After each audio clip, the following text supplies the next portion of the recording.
അല്ല, എന്താ നിങ്ങൾക്കിപ്പോ വേണ്ടേ?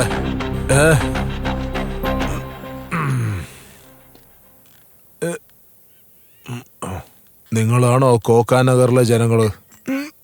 മയിര് കള്ളും തീർന്നത്. ഹാങ് ഓവറിലൂടെ തല കറങ്ങുക, അതുകൂടാതെ നിങ്ങളുടെ ബഹളവും. ഞാൻ ആരുടെ വീടിന് മുമ്പിലാണോ കിടക്കുന്നത് അയാള് വന്ന് ചോദിച്ചാ പോരെ, അല്ലാണ്ട് മൊത്തം നാട് നമുക്കിട്ട് കൊണക്കേണ്ട ആവശ്യമുണ്ടോ? എന്താടാ ആരടാ നീ? ഞങ്ങളുടെ നാട്ടിലോട്ട് എന്തിനാടാ വന്നേക്കുന്നേ? ഞാൻ നിന്റെ നാട്ടിൽ വരാൻ ആഗ്രഹിച്ചിട്ടില്ല. ഇവിടെ എത്തിയപ്പോഴാണ് എന്റെ വണ്ടി നിന്ന് പോയത്. ഇവിടെ ഏതെങ്കിലും മെക്കാനിക് ഉണ്ടേ പറ, അത് റിപ്പയർ ചെയ്തിട്ട് നാട് വിട്ടു പോയിക്കോളാം. മോഹിനി അമ്മ വരുന്നവരെ നിന്നെ ഇവിടെ തന്നെ കെട്ടിയിടാൻ പറഞ്ഞേക്കോടാ. കോപ്പ്, നമ്മളെന്താ നാടുവഴികളുടെ കാലത്ത് ജീവിച്ചോണ്ടിരിക്കുകയാണോ? കെട്ടിയിടാനും കൊണയ്ക്കാനും ഒക്കെ പറയുന്നത്. നീ എന്നെ കെട്ടിയിട്ട് ഞാനെന്താ ഇവിടെ തന്നെ കിടക്കുന്നാണ് വിചാരിക്കുന്നത്? കഴുത കുണ്ണച്ചാരെ, നിനക്ക് എന്തെങ്കിലും കൊണയ്ക്കാനുണ്ടെ പോയി കൊണയ്ക്കടാ. ഞാൻ മയിര് പോവുക.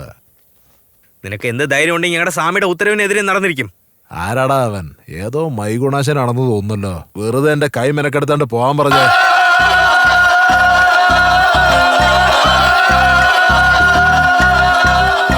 ഈ നാട്ടിലുള്ള കിണ്ണകൾക്കൊക്കെ എന്തു പറ്റി? പേപ്പട്ടി മറ്റോ കടിച്ച ആസ്ഥാനത്ത് കാളിയണ്ണ മന്നേ.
സാമാരത്തിന്റെ സൈസ് പോലും ഇല്ലാത്ത ഇവനാണോ ഇമാതിരി ബിൽഡപ്പ്?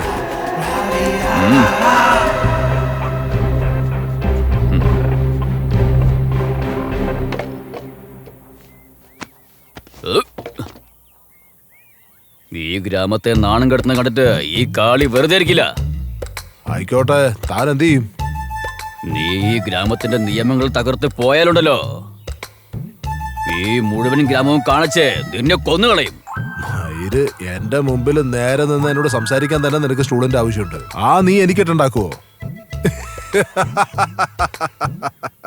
മയിര്, ഈ നാട് മുഴുവൻ ഒരു ടൈപ്പാണല്ലോടാ. നിന്നെയൊക്കെ ജനിപ്പിച്ചതാണോ ഉണ്ടാക്കിയതാണോ? നിന്നെ കൊല്ലാൻ എനിക്ക് ഒരു നിമിഷം പോലും വേണ്ട. എന്റെ ചേച്ചി വരുന്നുണ്ട്. അവരുടെ കൈ കൊണ്ടായിരിക്കും നിന്റെ മരണം. ചേച്ചിയോ? അപ്പൊ നിന്റെ പുറകെ ചേച്ചിയും വരുവോ?